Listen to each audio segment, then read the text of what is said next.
Meneja wa habari na mawasiliano wa klabu ya Simba Ahmed Ally, yeye ameendelea kuvimba na kuendelea kujipakulia minyama hususan kwa wachezaji wake, huku kubwa kabisa akisema goli alilofunga mshambuliaji wake au mshambuliaji wa klabu ya Simba Lionel Ateba Mbida katika mchezo wa ligi kuu dhidi ya Pamba Jiji, mchezo uliochezwa katika dimba la KMC Complex. Yeye amesema ni goli bora ambalo linastahili kuwa goli bora katika magoli yote yaliyofungwa mpaka sasa ndani ya ligi kuu Tanzania bara, huku pia akiendelea kumsifu kiungo wa ushambuliaji Jean Charles Ahoua ambaye naye aliuwasha moto kweli kweli katika mchezo huo na kufunga magoli matatu ya hat-trick, huku Lionel Ateba ambaye yeye aliingia kutoka benchi akifunga mabao mawili, goli lake la 5 na likiwa ni goli lake la pili katika mchezo huo dhidi ya Pamba Jiji, ndilo ambalo meneja habari na mawasiliano wa klabu ya Simba Ahmed Ally analisifu na kusema ni goli bora ambalo lina hadhi ya magoli ya kufungwa katika usiku wa Ulaya, magoli ambayo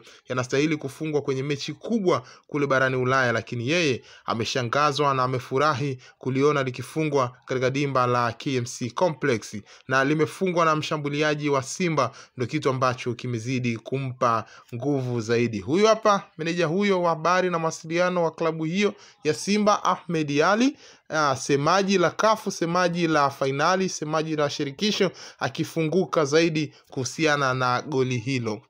Ubora aliouonyesha Mbida Ateba ni wa kiwango cha hali ya juu sana. Nilikuwa nimekaa jukwani nasema tumeshafunga magoli matatu alafu hakuna goli la mshambuliaji, sijisikii amani, sijisikii raha. Akaweka la kwanza kwa upande wake ambao la 4 kwa upande wa timu, lakini goli lake la pili ambao ni goli la 5 ndio lilikuwa goli la unyama sana. Goli la mshambuliaji, goli kama lile ungetegemea ulione kwenye mechi kama ya jana hivi ya Paris Saint-Germain na Arsenal. Yani magoli yanafungwa kwenye usiku wa Ulaya, ndo limefungwa hilo. Alichukua mali, akaangalia kipa alipo, akaweka posti ya mbali kunyavu.